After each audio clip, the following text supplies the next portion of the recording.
Et dis-moi, tu t'es déjà retrouvé devant un défi si énorme que personne ne voulait croire que t'allais réussir? Un peu comme quand j'ai insisté pour manger 100 crayons en 2 minutes. Mais personne ne voulait croire que je pouvais y arriver. Du coup, j'en doutais moi-même. Eh bien, ça me fait penser à une histoire que je connais. L'histoire du défi fou d'un groupe de grenouilles.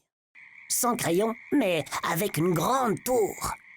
Dans un étang perdu, en plein milieu d'une forêt d'un pays lointain et paisible.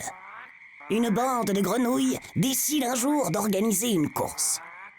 L'objectif était d'arriver la première tout en haut de la tour biscornue d'un sorcier disparu il y a bien longtemps.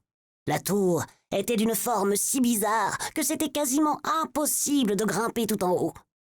Dès que la nouvelle de la course se répand à travers les étangs, des tas de grenouilles curieuses se rassemblent pour voir et soutenir les concurrentes. Pleines de courage et de motivation, les candidates se placent sur la ligne de départ et commencent à grimper.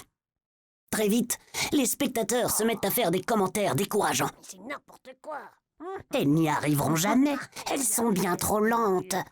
Oh, pauvres petites coureuses, elles font pourtant de leur mieux.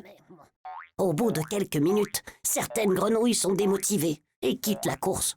D'autres tombent de fatigue et préfèrent s'asseoir pour regarder celles qui ont le courage de continuer. Et les commentaires des spectateurs reprennent de plus belle. « Mais pour qui se prennent-elles? Si c'était possible, nous l'aurions déjà fait !» dirent certains. « On n'a jamais vu pareille sottise !» Les grenouilles ne sont pas faites pour grimper des tours, mais pour sauter dans l'eau des étangs et des rivières, disent d'autres. Les grenouilles, malgré leur courage, commencent à mesurer la difficulté de leur défi. L'une après l'autre, elles abandonnent. Oh non, pauvre grenouille. Mais non, regardez, une grenouille continue encore la course.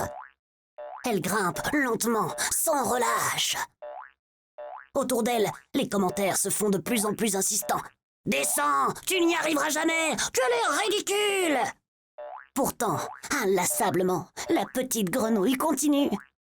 Et après un énorme effort, elle arrive au sommet, au grand étonnement du monde des grenouilles.